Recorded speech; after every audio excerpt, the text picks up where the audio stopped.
नमस्कार साथियों, commodity market के बारे में बात करते हैं। मेरी स्क्रीन पे आप देख सकते हैं कि आपको नज़र आ रहे होंगे गोल्ड सिल्वर के अंदर। सिल्वर गोल्ड के अंदर जरूर थोड़ा सा अप साइड में नज़र आ रहा है, पॉजिटिव में 0.21%। बाकी सिल्वर नीचे की तरफ है, गिरा हुआ है। बाकी आप देखेंगे बेस मेटल्स के अंदर भी कॉपर भी गिरा हुआ है। नेचुरल गैस ने अच्छी खासी तेज़ी दोबारा पकड़ ली है। क्रूड ऑयल दोबारा अभी मॉर्निंग से अप साइड था, लेकिन अभी -0.30 आपको नज़र आ रहा है गिरा हुआ। तो चलिए एक बार डिटेल में बात करते हैं इनके बारे में, क्या क्या ट्रेड यहाँ पे ले सकते हैं, कहाँ कहाँ पे रिस्क है। तो एक एक करके हम इनको रिव्यू करेंगे मार्केट को। चलिए शुरुआत करेंगे गोल्ड और सिल्वर से। सबसे पहले गोल्ड पे जाएंगे। देखिए गोल्ड का भी जो प्राइस आ रहा है वो 46,000 के आसपास है। तो एक दो दिन से प्राइस इसी प्राइस रेंज में है। एक बड़ी लास्ट वीक हमने देखा कि प्राइस काफ़ी ऊपर चला गया था, 700 के आसपास प्राइस किया, फिर वापस वहाँ से बड़ा फॉल आया और प्राइस 4600 के नीचे चला गया। अभी 46 के आसपास ही कल से प्राइस यहाँ पे है, स्टेबल है यहाँ पे। तो अभी ट्रेड क्या बन रहा है गोल्ड के अंदर, देखिए गोल्ड और सिल्वर के अंदर अभी भी मंदी है, थोड़ा सा सेलिंग प्रेशर है गोल्ड और सिल्वर के अंदर। ये हो सकता है कि नियर टर्म में गोल्ड का प्राइस ऊपर चला जाए, सिल्वर का प्राइस भी रिकवरी है, लेकिन पूरी संभावना ये भी है कि एक बार जो ट्रेडर्स हैं उनको वाई में फंसा के एक बार उनके स्टॉप लॉस हिट कर दे। ये पूरी संभावना मुझे यहाँ से नज़र आती हैं। मैं आज जैसे फ्राइडे को अनएक्सपेक्टेड मूव होती है कमोडिटी के अंदर, तो मैं वही एक्सपेक्ट कर रहा हूँ। इसलिए मैं गोल्ड पर अभी बाइंग के लिए नहीं कह रहा हूँ, ना सिल्वर पर बाइंग के लिए कह रहा हूँ। तो मैं चाहता हूँ कि थोड़ा सा वेट कर लीजिए, नेक्स्ट वीक हम इस पर ट्रेड ठीक से बनाएंगे, क्योंकि अभी फेड का इम्पैक्ट, जो फेड इंटरेस्ट रेट को लेकर जो डिसीजन आया हुआ है, और एसेट टेपरिंग को लेकर भी यूएस के जो फेड कमेटी ने जो भी कमेंट दिए हैं, उसके चलते सेलिंग प्रेशर गोल्ड और बाइंग पर अभी भी है। तो थोड़ा सा संभल के चलिएगा, नई पोजीशन बना के बचिएगा। अगर आप फिर भी अगर बाइंग पे जाना चाहते हैं तो स्टॉप लॉस जरूर लगा दीजिएगा, बिना स्टॉप लॉस के काम मत करिएगा। मैं इसका प्राइस, अगर मैं अपनी बात करूँ तो मैं यहाँ से 200-300 पॉइंट की गिरावट नीचे अभी देख रहा हूँ कि यहाँ तक प्राइस जा सकता है। इसलिए बाइंग को अभी सजेस्ट नहीं करूँगा, अवॉइड कर दीजिए अभी फिलहाल। सिल्वर पर भी एक बार नजर डालते हैं। देखिए सिल्वर का जो प्राइस है अभी, हालांकि ये कॉन्ट्रैक्ट नवंबर तक है, नवंबर में जाके एक्सपायर होगा, तब तक हम इसे होल्ड कर सकते हैं। लेकिन जो प्राइस की बात करें तो इसका प्राइस अभी 64,000 के आसपास था, वहाँ से इसका प्राइस गिरा, अभी 6735 के आसपास प्राइस का नज़र आ रहा है। देखिए एक्सपेक्टेशन ये है कि प्राइस जैसे कि ऊपर सेटल था कुछ टाइम पहले, तो बहुत लंबे टाइम तक ऊपर सेटल रहा, लेकिन प्राइस ने रिकवरी वापस नीचे की तरफ प्राइस का आया हुआ है, गिरावट ने दर्ज की है। तो मेरी एक्सपेक्टेशन ये है कि अभी सिल्वर एक बड़ी मूवमेंट नीचे की तरफ दिखा सकता है, जो स्टॉप लॉस सबके हिट कर देगा। तो थोड़ा सा मैं अभी अवॉइड कर रहा हूँ बाइंग के लिए, लेकिन अगर फिर भी आप बाइंग पे जाना चाहते हैं तो 200-300 पॉइंट का स्टॉप लॉस जरूर लगाइएगा, बिना स्टॉप लॉस के आप काम मत करिएगा। क्योंकि सिल्वर के अंदर जो मूवमेंट देखिए, मूवमेंट सिल्वर के अंदर भी जैसे नेचुरल गैस में होती है, वही सेम मूवमेंट सिल्वर के अंदर भी हमने देखी है। 3-4% एकदम से नीचे प्राइस चला जाएगा या ऊपर चला जाएगा, वहाँ से फिर वापस अपने प्राइस पर आ जाएगा। इस तरह की मूवमेंट अक्सर देखी हुई है। और अभी जो मार्केट चल रहा है वो बहुत ही ज़्यादा वॉलेटाइल मार्केट हो रखा है, मूवमेंट बोथ साइड आपको नजर आ रही है। तो थोड़ा सा सेफ रहिएगा। सिल्वर के अंदर भी मैं यही कहूँगा कि अवॉइड करें तो ज़्यादा बेहतर है आज के लिए ट्रेड को। नेक्स्ट वीक तक हम देखते हैं, वीकेंड पे सैटरडे संडे में क्या इंटरनेशनल मार्केट के अंदर क्या मूवमेंट आती है, क्या लीडर्स हैं जो मार्केट के लीडर्स वो क्या कमेंट करते हैं, उसके हिसाब से कहाँ पे ट्रेड बनता है, वो हम नेक्स्ट वीक जाके उस पर स्ट्रेटेजी बनाएंगे। अभी मेरी कोई स्ट्रेटेजी सिल्वर और गोल्ड को लेकर नहीं रहेगी। अगर आप फिर भी अगर बाइंग पे जाना चाहते हैं तो बिना स्टॉप लॉस के मत जाइएगा। साथ ही आगे बढ़ने से पहले वीडियो को लाइक कर दीजिएगा, चैनल को सब्सक्राइब कर दीजिएगा अगर आप चैनल पर नए हैं तो। मेरा टेलीग्राम चैनल भी है, जहाँ पर मैं बीच बीच में जब भी अपॉर्चुनिटी होती है वो वहाँ पे कमेंट करके बताता रहता हूँ। तो वहाँ पे आप उस चैनल को, टेलीग्राम को वहाँ से भी ज्वाइन कर सकते हैं। मैंने व्हाट्सअप का लिंक भी दिया हुआ है, अगर आपको कोई क्वेरी मुझसे पूछनी है तो वो भी क्वेरी आप वहाँ से पूछ सकते हैं। देखिए व्हाट्सएप पे मैंने कोई ग्रुप नहीं बनाया हुआ है जहाँ पे मैं आपको एक एक करके बता दूँ कि ये खरीद लीजिए, ये बेच दीजिए। मैं इस तरह से सारा दिन ये इस तरह से ट्रेड नहीं कराता, मैं केवल मार्केट का ट्रेंड बताता हूँ, जहाँ पॉसिबिलिटी होती है वो बताता हूँ। तो थोड़ा सा व्हाट्सएप में प्लीज़ ग्रुप वगैरह के लिए मुझे ना बोलें, क्योंकि व्हाट्सएप पे मेरा कोई ग्रुप नहीं है जहाँ मैं अपने व्यूअर्स को आप ओपिनियन देता हूँ। यूट्यूब चैनल पर देता हूँ और टेलीग्राम चैनल पर देता हूँ। फिर भी आपको कोई क्वेरी तो 1-to-1 आप मुझे व्हाट्सएप में पूछ सकते हैं, टेलीग्राम में भी आप पूछ सकते हैं। चलिए साथियों आगे बढ़ते हैं, क्रूड ऑयल के लिए बात करते हैं। देखिए क्रूड ऑयल का जो प्राइस है वो अभी 5400 के ऊपर जाके स्टेबल है यहाँ पे। 5400 कल देखिए बड़ी मूवमेंट कल हमने दर्ज की यहाँ पे क्रूड ऑयल के अंदर। हमारी एक्सपेक्टेशन थी कि प्राइस की 5400 के लेवल को ब्रेक नहीं करेगा, लेकिन 5400 के लेवल को कल ब्रेक क्रूड ऑयल ने कर दिया। तो जिन्होंने बाइंग ली होगी, मैंने भी बाइंग के लिए बोला था स्टॉप लॉस के साथ में, तो स्टॉप लॉस हिट हो गए होंगे क्रूड के अंदर। तो इसके यहाँ पे जरूर नुकसान हुआ होगा अगर आपने क्रूड ऑयल लिया होगा तो। और क्रूड ऑयल के अंदर अभी भी मेरी एक्सपेक्टेशन है कि देखिए ये जो अभी जो प्राइस आ रहा है ये करीब करीब करीब ये मान लीजिए 54-50 के आसपास जो प्राइस है जिसका पीक है, मैं इसे पीक मान के चल रहा हूँ, क्योंकि बहुत ज़्यादा बड़ी मूवमेंट मुझे यहाँ से नज़र नहीं आती। मार्केट पर सेलिंग प्रेशर ही रहेगा। और अभी जो अब जो तेज़ी दिखाई दे रहे हैं, तेज़ी जो आपको नज़र आ रही है मार्केट के अंदर, वो टेम्परेरी है, वो कोई स्टेबल नहीं है। तो 1-2 दिन में हो सकता है कि नेक्स्ट वीक या फिर वीकेंड पे ओपेक्स की तरफ से कोई कमेंट आ जाए या फिर यूएस गवर्नमेंट की तरफ से कुछ कमेंट आ जाता है, जिसके चलते बड़ी गिरावट कभी भी देखने को मिल सकती है क्रूड ऑयल के अंदर। देखिए क्रूड ऑयल के अंदर 200, 250, 300 पॉइंट की गिरावट एक मामूली अक्सर देखने को मिलती है। थोड़ा सा प्राइस यहाँ पे आया है तो जिन्होंने सेल लिया हुआ उनको थोड़ा सा परेशान जरूर करेगा, लेकिन मुझे लगता है कि पेशेंस के साथ काम करने में इसमें भलाई है। आप लॉस बुक करने से अच्छा। तो यहाँ पे आप अगर आपने सेल पोजीशन बनाई है तो अच्छी बात है। देखिए 50 का स्टॉप लॉस लगा के दोबारा आप सेल पोजीशन बना सकते हैं अगर आप नई पोजीशन बनाना चाह रहे हैं तो। इसके ये तो क्रूड ऑयल फ्यूचर की बात होगी। अब क्रूड ऑयल ऑप्शन की बात भी कर लेते हैं। देखिए मैंने जो सजेस्ट किया हुआ था क्रूड ऑयल ऑप्शन के अंदर मैंने 5200 का पुट को मैंने बाई करने के लिए कहा था, और ये 135 से 40 के बीच में मैंने बाई करने के लिए कहा था। वहाँ से प्राइस काफ़ी नीचे आ गया, 40 पॉइंट करीब नीचे नज़र आ रहा है, लेकिन हम इसे होल्ड कर लेंगे। अभी जब प्राइस रिकवरी करेगा तो हमारा ये लॉस जो नज़र आ रहा है वो लॉस तो हट ही जाएगा, हम प्रॉफिट में भी इसमें निकलेंगे। देखिए सारा पेशेंस का खेल है। ऑप्शन के अंदर यही है, ऑप्शन के अंदर लॉस बड़े बड़े होते हैं और प्रॉफिट भी बड़ा बड़ा होता है। आपको मार्केट का अगर सही ट्रेंड पता है तो आप यहाँ पे लॉस नहीं लेंगे, आप लॉस से बच जाएंगे और आपको प्रॉफिट नहीं निकलेगा। देखिए क्रूड ऑयल के अंदर मोटा मोटा ये समझिए, अगर इसका प्राइस में अगर 100 पॉइंट की अगर यहाँ से गिरावट आती है तो कोल्ड फ्रॉक तो ये फ्यूचर का आपको प्राइस नजर आ रहा है, इसमें 50 पॉइंट की कम से कम इसमें डिफरेंस आ जाएगा। तो 95 का प्राइस देख रहे हैं, ये 95 में 50 ऐड कर लीजिए, 145 का प्राइस तो आपका 100 पॉइंट की मूवमेंट में आ जाएगा। यहाँ से अगर क्रूड एक दिन अच्छे से गिरता है तो आपका प्राइस ये मुझे लगता है कि 200 के लेवल पर भी ये कॉन्ट्रैक्ट आपका 200 का प्राइस भी दिखा देगा, लेकिन मेरी एक्सपेक्टेशन रहेगी 170 के आसपास इसका प्राइस पे प्रॉफिट बुक करने का। तो अगर आप नई पोजीशन नहीं बनाई है या नई पोजीशन बनाना चाह रहे हैं तो अच्छी अपॉर्चुनिटी है एक पोजीशन बनाने के लिए। 96 का प्राइस आ रहा है, 90 के आसपास भी था दिन में ये।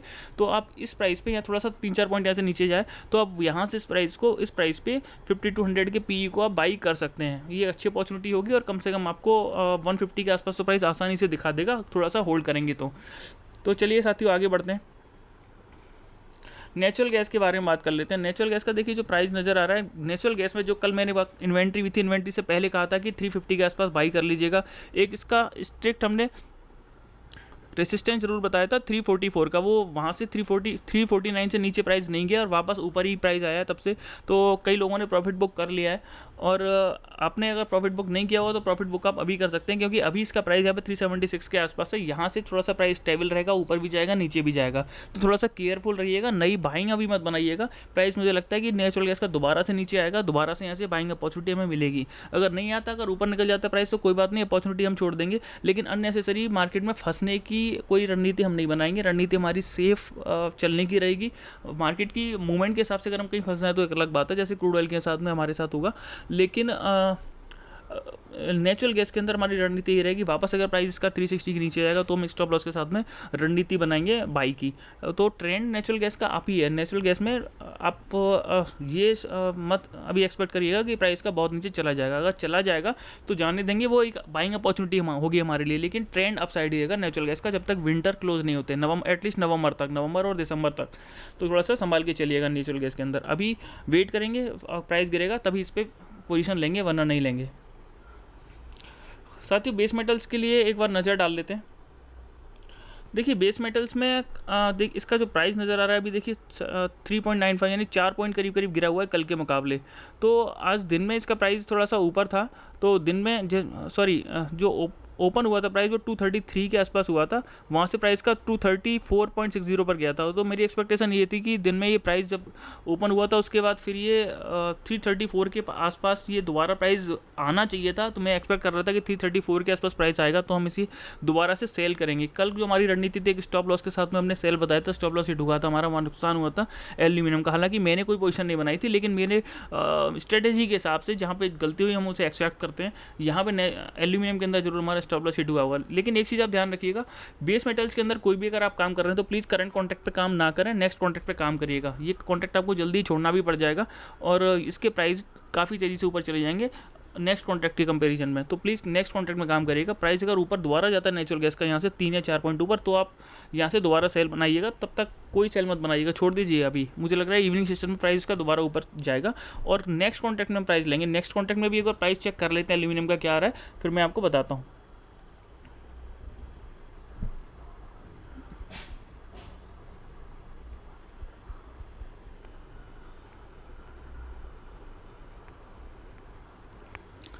देखिए एल्यूमिनियम का जो नेक्स्ट कॉन्ट्रैक्ट का प्राइस है अक्टूबर कॉन्ट्रैक्ट का, उसका प्राइस आ रहा है अभी 231.7 का, यानी 3 रुपये करीब करीब गिरा हुआ है। आज इसका जो हाई गया हुआ है 233.25 का हाई गया हुआ है।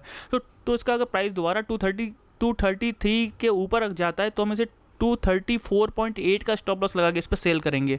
तो रणनीति हमारी यही रहेगी, तब तक हम उससे पहले कोई इस पर कोई भी इस पर पोजिशन नहीं बनाएंगे। थोड़ा सा पेशेंस के साथ काम करेंगे एल्यूमिनियम के अंदर।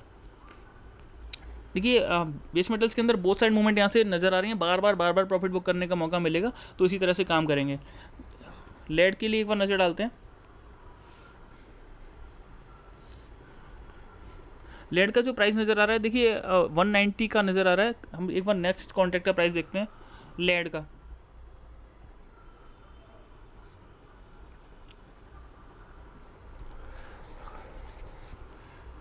देखिए कितना डिफरेंस आपको नज़र आ रहा होगा। यहाँ पर लेड का करंट कॉन्ट्रैक्ट का प्राइस नज़र आ रहा है 190 का, और नेक्स्ट कॉन्ट्रैक्ट का प्राइस नज़र आ रहा है आपको 182 का। तो मैं यही चीज़ आपको समझाने की कोशिश करता हूँ, ये आपको क्लियर कट यहाँ पे नज़र आ रहा है। देखिए ऊपर के 2 कॉन्ट्रैक्ट आपको नज़र आ रहे हैं। जो सितंबर को ख़त्म होने वाला है 190 प्राइस पहुँचा हुआ उसका, और नेक्स्ट कॉन्ट्रैक्ट उसका प्राइस कम है, तो आपको फंसना नहीं है। इसका प्राइस 282.60 है, इसका प्राइस भी ऊपर जाएगा, तो इसको आप चाहें तो बाई कर सकते हैं। स्टॉप लॉस थोड़ा सा बड़ा लगाना पड़ेगा आपको, 2 पॉइंट का कम से कम, सॉरी 1.5 पॉइंट का आपको स्टॉप लॉस लगाना पड़ेगा। इसको आप 180 पॉइंट यहाँ से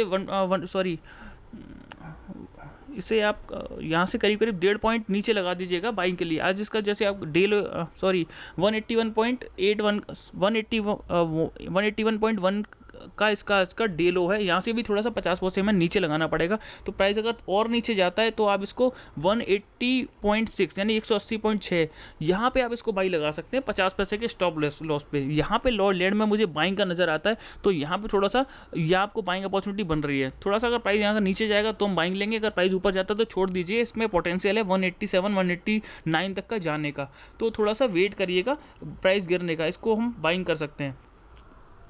करंट कॉन्ट्रैक्ट पे काम मत करिएगा, बहुत रिस्की है। आपको 190 दिख रहा है, ये आपको 195 भी पहुंच सकता है कभी भी, तो इसको अवॉइड कर दीजिएगा। साथियों कॉपर पे एक बार नज़र डाल लेते हैं। कॉपर के अंदर देखिए प्राइस आ रहा है 711.55 का। नेक्स्ट कॉन्ट्रैक्ट का प्राइस भी देखते हैं। अब हम नेक्स्ट कॉन्ट्रैक्ट के प्राइस देखते हुए काम करेंगे। देखिए करंट कॉन्ट्रैक्ट और नेक्स्ट कॉन्ट्रैक्ट के प्राइस में थोड़ा सा डिफरेंस है। नेक्स्ट कॉन्ट्रैक्ट 713 का नज़र आ रहा है और करंट कॉन्ट्रैक्ट 711 का नज़र आ रहा है। देखिए कॉपर के अंदर मुझे लगता है कि प्राइस यहाँ से थोड़ा सा ऊपर जाना चाहिए, क्योंकि बाकी बेस मेटल्स ने रिकवरी ली है, कॉपर ने भी रिकवरी नहीं ली है, लेकिन क्योंकि प्राइस इसका आज नीचे की तरफ है तो थोड़ा सा मैं अवॉइड करने के लिए कहूँगा। इसके दोबारा हम बाइंग बनाएंगे, इसका प्राइस थोड़ा सा 705 के नीचे आएगा, तब थोड़ा सा स्टॉप लॉस के साथ में तब बाइंग लगाएंगे। उससे पहले हम थोड़ा सा वेट करेंगे, क्योंकि आज फ्राइडे को अनएक्सपेक्टेड मूवमेंट आती है, और वैसे भी फेड की वजह से अनएक्सपेक्टेड मूवमेंट अभी नज़र आ रही है। तो नेक्स्ट वीक हम देखते हैं कि मार्केट थोड़ा सा सेटल होगा, हमें ज़्यादा अपॉर्चुनिटी मिलेंगी। इस वीक हमने बहुत ज़्यादा ट्रेड नहीं लिए, अपॉर्चुनिटी बहुत ज़्यादा नहीं थी, मार्केट बहुत ज़्यादा रिस्की था, लेकिन हमेशा ऐसा नहीं होता। इस तरह के मार्केट में बहुत ज़्यादा लंबी होल्डिंग नहीं करनी चाहिए, जहाँ पर प्रॉफिट निकालने का मौका मिले वहाँ से प्रॉफिट को निकाल के बैठ जाना चाहिए। तो नेक्स्ट कॉन्ट्रैक्ट में आप थोड़ा सा वेट करिएगा, प्राइस नीचे आएगा तो उस पर बाइंग करेंगे कॉपर के अंदर। निकल पे मैं कोई सजेशन नहीं दूंगा, क्योंकि मार्जिन बहुत ज़्यादा है और मूवमेंट भी काफ़ी वॉलेटाइल है, तो इसलिए कोई रणनीति नहीं रहेगी। जिंक के अंदर भी हमारी कोई रणनीति नहीं रहेगी। कॉन्ट्रैक्ट का प्राइस देख रहे हैं आप 267 का प्राइस का पहुंचा हुआ है, तो जिंक का 267 का प्राइस बहुत ज़्यादा है। यहाँ से नेक्स्ट कॉन्ट्रैक्ट का प्राइस देखें तो इतना प्राइस मुझे नहीं लगता कि नेक्स्ट कॉन्ट्रैक्ट का होगा। देखिए नेक्स्ट कॉन्ट्रैक्ट का प्राइस 258.80 पर है। तो मैं आपको यही चीज़ बार बार समझाना चाहता हूँ कि देखिए नेक्स्ट कॉन्ट्रैक्ट में काम करिएगा, वहाँ आपको उतना नुकसान नहीं होगा। करंट कॉन्ट्रैक्ट में जिन्होंने सेल लिया होगा उनका नुकसान कितना हो गया होगा। देखिए 267 जो कि प्राइस भी एक्सपेक्ट नहीं किया होगा किसी ने, वहाँ पहुँच गया। बिना स्टॉप लॉस किसने काम किया होगा, वो बेचारा वेट ही कर रहा होगा कि कब प्राइस गिरे और मैं कब इस पर प्रॉफिट बुक कर पाऊँ, या फिर लॉस से कम लॉस के साथ निकल पाऊँ, लेकिन वो भी पॉसिबल नहीं हो पा रहा होगा, और ये मौका मुझे लगता देगा भी नहीं। तो थोड़ा सा संभल के रखिएगा भी। और जब देखिए मार्केट में अननेसेसरी ट्रेड नहीं लेना। आपको ये नहीं सोचना कि आज मुझे ट्रेड लेना ही लेना है, कल मुझे ट्रेड लेना ही लेना है। अपॉर्चुनिटी होगी तो हम ट्रेड लेंगे, वरना मार्केट में फंस के फिर अपनी लॉस को कम होने का वेट नहीं करेंगे। लेंगे, सही टाइम आने पर भी ट्रेड लेंगे। तो ये एक मेरे आज के रिव्यू थे मार्केट को लेके। फिर भी आपका कोई कमेंट, कोई सवाल हो तो आप प्लीज़ कमेंट सेक्शन में लिख दीजिएगा, टेलीग्राम पर मुझसे पूछ सकते हैं। अभी के लिए इतना ही, थैंक यू।